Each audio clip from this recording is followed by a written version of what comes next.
Hey, this is Mike from Minimal 3DP, and today I'm continuing taking a look at the new OrcaSlicer Alpha 2.3.1, and today I'm taking a look at input shaping. So let's go ahead and get started. This video is brought to you by PCBWay, an awesome prototyping service. I want to thank them for their sponsorship for this video. Before I get started, I'd like to take a minute to thank all my subscribers, as well as those of you that have joined my membership. Your support helps me create new content for the channel, and I really appreciate your help. Thanks so much. One of the new features in the OrcaSlicer Alpha 2.3.1 is a new calibration for input shaping and junction deviation. Now the input shaping and now the calibration is set up to either calibrate for Marlin 2 or Klipper-based printers. Now in my case, I'm running all Klipper-based printers, so I'm going to focus on Klipper. The printer I'm going to use is my Mercury 1.1. Now I just want to point out a couple recommendations here.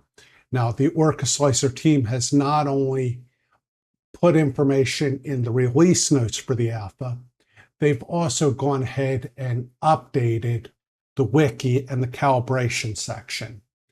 And one of the things you need to note is that there's a recommendation that you use a shiny filament, possibly one that's opaque, and that's listed right here. So you definitely want to use a filament that has a high shine to it, so that way you can clearly see the ringing. Now I'm looking at their sample here, and it looks to me as if they used a multicolor filament. I don't have one loaded, but I do have a shiny blue loaded into the Mercury 1. And so I'm going to try walking through this. Now, I will say this is a little bit confusing because you get slightly different answers here, depending on what you're looking at, whether it's the release note or the wiki. So we're going to go based on what's in the wiki. So with that being said, let's switch over to OrcaSlicer. Now this is a two-step process. So the first thing I'm going to do is go up to calibration, go to input shaping, and then select input shaping frequency. Now I'm just going to use the default values here. And one thing I will point out is these defaults are a little bit different than those that are listed in the release notes. Let's just take a look at those real quick. So in the release notes, they're showing 15 and 60. So they've customized this in the release notes. And they're also using a bigger dampening ratio. Now, if I go over and look at the wiki, it's showing the defaults that they have in the tool. So let's switch back over to OrcaSlicer. I'm just going to hit OK here, and that's put my model in. Now, the one thing I don't want to do is change the directions or change anything here because I want this to print in this orientation. Now, one thing I am noticing is this model is not labeled. Where is it? Ah, yes, it's labeled in the back here. So that way I know which side's which, just in case. Now, before I slice this and send it to the printer, I do have a couple commands I need to enter into the console. I want to thank PCBWay for sponsoring this video and the Minimal 3DP channel. PCBWay is an awesome prototyping service. They have this great instant quote feature that allows you to design your PCB board, submit all the specifications, and then get an instant quote. Additionally, starting September 1st, they have a new promotion where for the entire month, you can get a free purple solder mask on your order.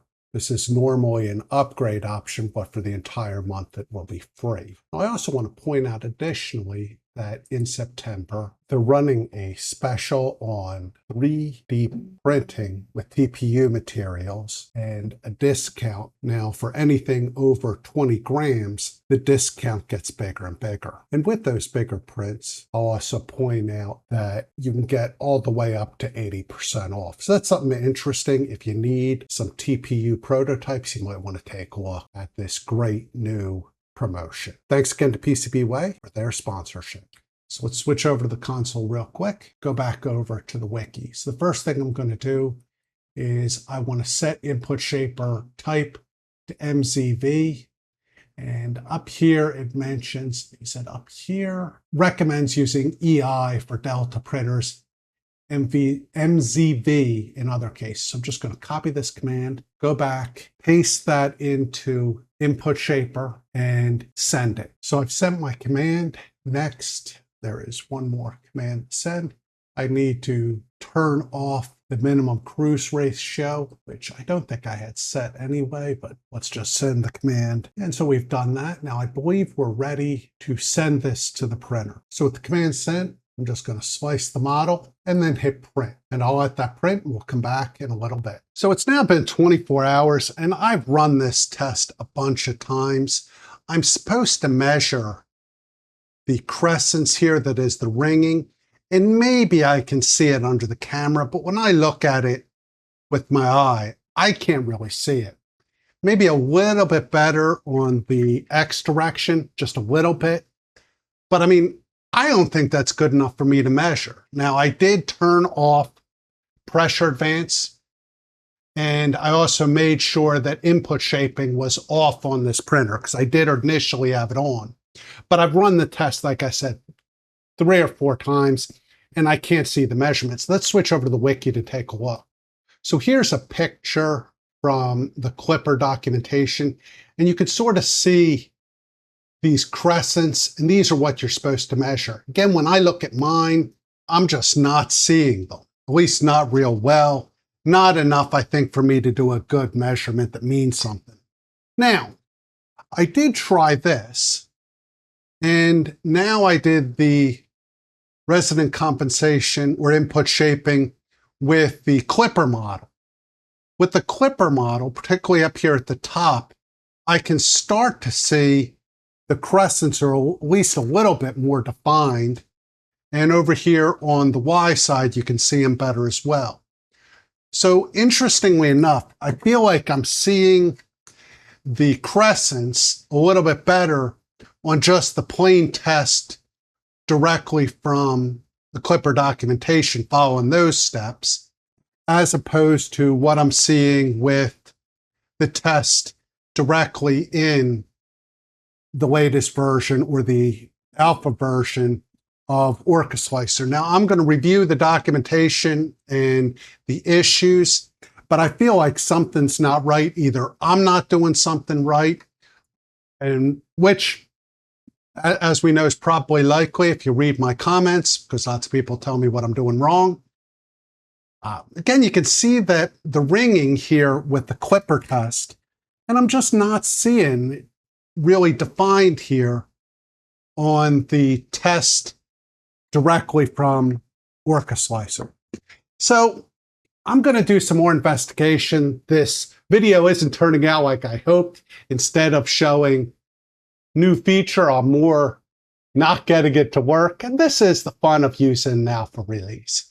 But if you have any questions or comments, or you want to tell me what I'm doing wrong, please put a comment below and I'll try to respond as soon as I can. I want to thank you for watching and I appreciate your time. Thanks. Have a good day. Bye.